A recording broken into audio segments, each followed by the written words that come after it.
Hey, so if you're managing a team in 2026, monitoring usage in SharePoint is really important. It helps you understand how your site is being used and who is actually active.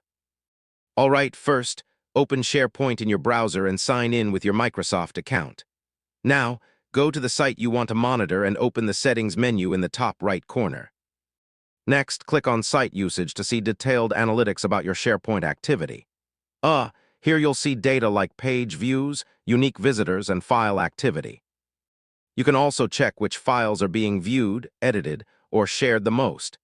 Yeah, this helps you understand how your team is interacting with content over time. For more advanced insights, you can also use the Microsoft 365 Admin Center, where you get deeper reporting and analytics. If needed, you can export these reports and open them in Excel to analyze or share with your team. So, yeah, that's how you can monitor SharePoint usage in 2026. It helps you keep everything active, secure, and well managed.